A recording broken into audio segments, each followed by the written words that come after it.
Apat naman ang patay matapos bumagsak ang isang eroplano sa London Southern Airport at Estados Unidos.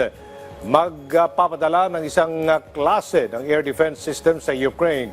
Si Joy Salamatin sa sentro ng balita. Isinara muna ang London South End Airport matapos bumagsak ang isang eroplano malapit sa lugar. Ayon sa UK Police, 4 ang naitalang patay sa aksidente. Kwento ng ilang saksi, patungo sa The Netherlands ang eroplano nang bumaliktad ito matapos mag-take off. Nakikipagtulungan na ang kumpanya sa mga otoridad para sa investigasyon.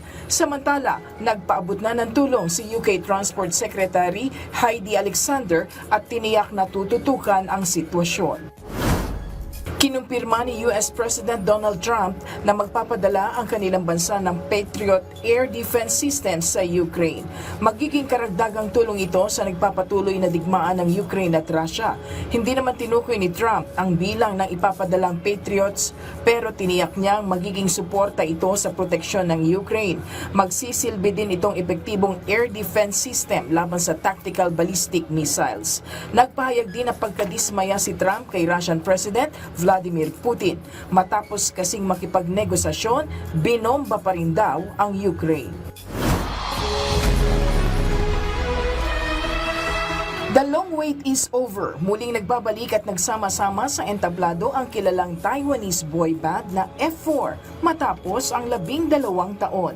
Tampok sa performances sina Jerry Yan, Ken Chu, Vanessa Wu at Vic Chu nang kantahin nila ang kanilang hit song na Meteor Rain sa 25th anniversary concert ng bandang Mayday sa Taipei Dome, Taiwan.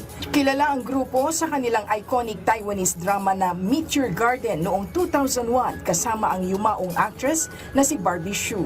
Sa Instagram post ni Ken, ibinahagi niya ang larawan ng grupo na ikinagulat at ikinatuwa ng fans na nag-iwan ng samot-saring reaksyon at komento. Samantala, plano namang magsagawa ng comeback concert ang F4 sa 2026 para ipagdiwang ang kanilang 25th anniversary. Joy Salamatin para sa Pambansang TV sa Bagong Pilipinas.